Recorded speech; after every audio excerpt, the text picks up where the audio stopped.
What happens when a school stops trying to inspire through monumentality and instead teaches through structure? What happens when architecture abandons decoration, symbolism, and institutional grandeur and chooses honesty raw, direct, uncompromising?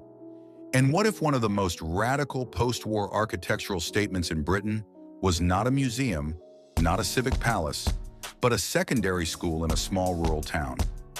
Hold that question, because Smithdon High School is not simply a building for education. It is architecture becoming ethical. Norfolk, England, late 1940s. Britain is rebuilding after the devastation of World War II. Cities are scarred, resources are scarce, steel is rationed, concrete is limited. The nation is reconstructing not only its infrastructure, but its identity. The welfare state is emerging.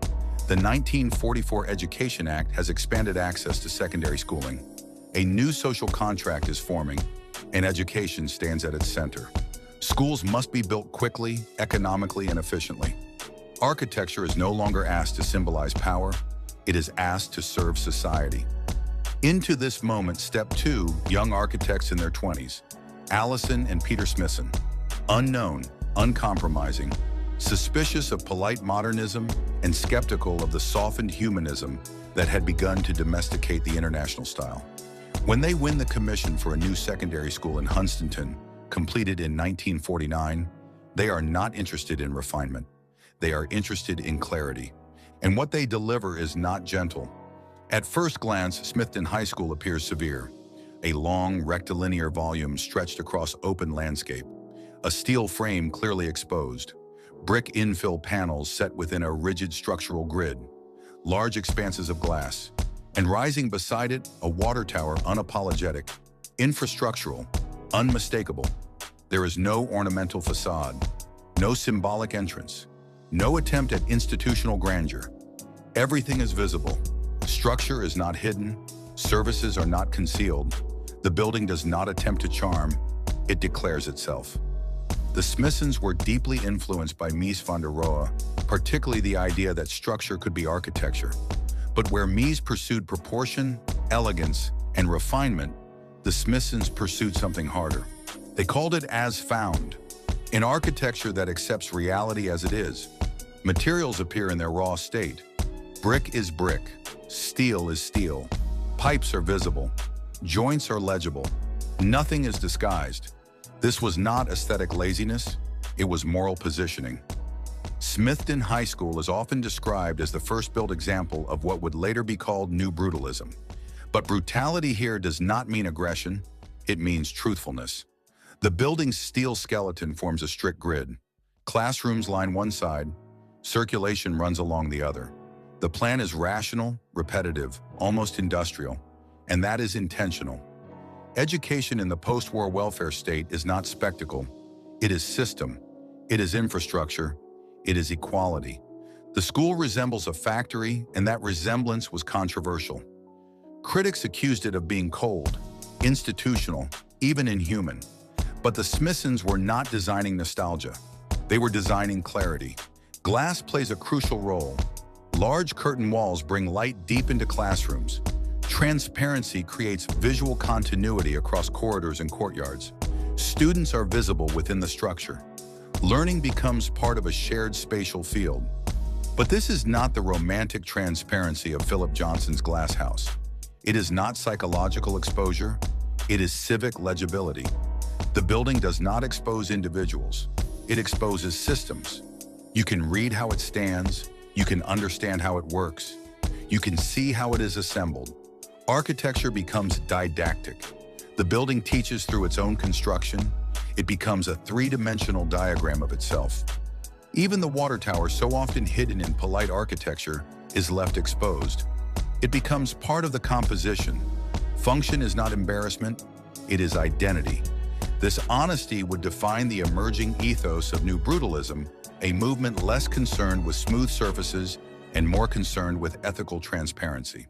The Smithsons were asking a larger question. If society is rebuilding itself, should architecture pretend to be refined? Or should it reveal the effort, the labor, the system behind it? And yet, here is where the tension deepens. While Smithdon claims honesty, it is also meticulously composed. The steel grid is precise, proportions are controlled, brick panels are carefully measured within the frame. The rhythm is deliberate. The facade is balanced. This is not chaos, it is disciplined exposure. The building looks industrial, but it is carefully designed to look that way. So we are left with a question that still lingers today. Is honesty an aesthetic, or is it an ethic? When rawness becomes deliberate, does it remain raw? When structure is displayed, is it truth or is it performance? This paradox is what makes Smithdon High School more than a school. It becomes a manifesto without slogans, a building that refuses comfort and demands confrontation. Over time, Smithdon would become a touchstone for a new generation of architects, particularly those who felt modernism had become too polite, too decorative, too detached from social reality. The Smithsons rejected softness. They embraced structure, they accepted austerity, but they also opened a debate that continues today. Can architecture express social responsibility without becoming oppressive? Can rational systems still feel humane? Can raw materials produce meaningful environments? And when does clarity become dogma? Smithdon does not answer these questions. It stages them. It does not seduce. It does not perform. It stands, clear, direct, unapologetic. And in doing so, it marks a turning point. Post-war British modernism shifts from elegance to ethics, from image to system, from style to stance. But the story does not end here. Because while the Smithsons were stripping architecture down to steel and brick in Norfolk, another architect on the other side of Europe was preparing to explode modernism from within. Where Smithdon is rectilinear and restrained, the next project is sculptural and emotional. Where Smithdon exposes structure, the next building bends it. Where the Smithsons build a system, Le Corbusier builds an event. In our next episode, we travel to Ronchamp and step inside the Chapelle Notre-Dame du Haut, 1950, by Le Corbusier, a chapel that rejects grids, defies rationalism, and transforms modern architecture into something almost mystical. If Smithdon is modernism as ethics, Ronchamp becomes modernism as revelation. Before we go there, I want to hear from you. Does architectural honesty make a building more humane or more rigid? Can raw clarity inspire, or does it risk becoming another form of control? And in a world rebuilding itself again and again, what kind of architecture do we need? Disciplined systems or emotional rupture? If this journey through Smithdon High School reshaped how you see post-war modernism, subscribe to Space, Shape, and Scale. This channel is not about iconic images. It's about tracing ideas through conflict, scarcity, ideology, and consequence. Leave a thoughtful comment below. Your perspective is part of this evolving conversation. And click the next video to continue the journey into Ronchamp, where modernism stops standing still and begins to move. Because architecture never stops rebuilding itself, and neither should the way we understand it.